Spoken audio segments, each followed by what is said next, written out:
Western democracy has been replaced with a biosecurity state. We reorganized our society around the suppression of a single infectious disease. Freedom of speech, freedom to worship, freedom of association, schools, good education for our kids, all of those priorities were set aside by governments around the world in order to suppress a single virus. And we're still coming to terms with what that's meant. As officials try to slow the spread of the coronavirus, some states have begun shutting down their entire school systems. With little information, locking everything down in the short term seemed like the right thing to do. It was just announced over the intercom to all the kids that we were going to be closed for 2 or 3 weeks. Yeah, we're closing schools, it's legitimate. We were like, oh my God, yeah, no school. I just trusted that there was a very good reason to close. I remember talking to a friend of mine saying, the 2 weeks are up, cases are starting to drop, I guess the kids are going back to school.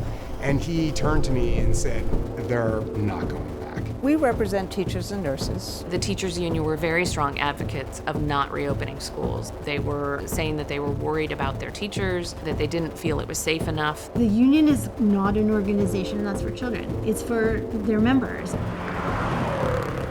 There was like times I didn't leave the house.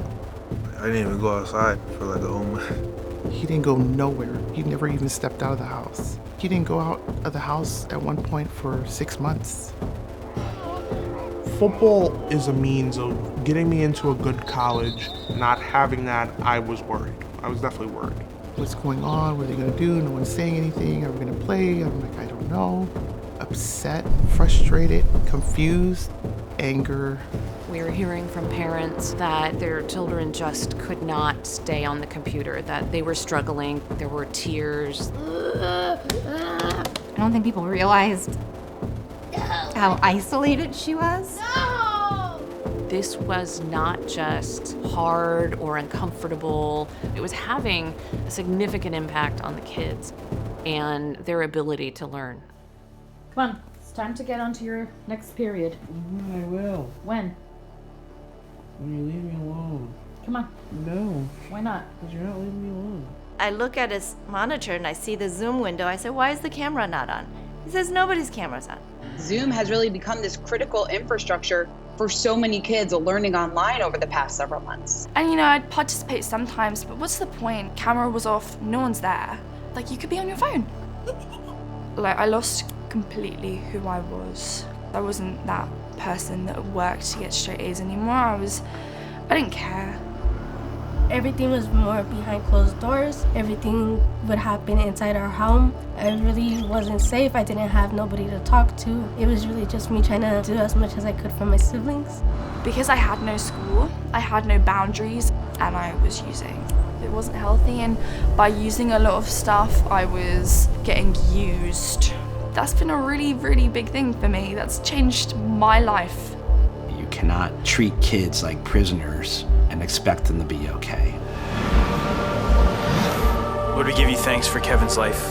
Whether that means kids are going without food or depressed or isolated, as long as we are keeping them protected from COVID, then that's all we have to consider. How did these decisions get made? What went wrong? What dynamics were in place that led to these decisions?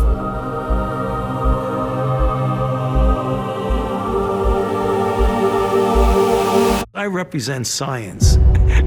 The American public got the impression that there was a consensus that schools should be closed, that businesses should be, and that simply wasn't the truth. Big tech suppress our ability to discuss concerns about these policies. We know that the federal government coerced tech companies and pressured them to suppress it so that the American public wouldn't hear about it. We've done irreparable damage to a whole generation of children and students. The memories that we have lost, the experiences that we have lost, the skills that we have lost. And now we have to regain that and go out into the world. Mommy not here, nobody here. You got you. Right, there we go. Go. Schools provide shelter, food, counseling, safety, education, and an opportunity for the brightest future possible. That is what our public schools represent. And that is fundamental. Schools are not optional, they are a fundamental birthright. This is something that my generation will not forget. This is also something that my generation will not forgive.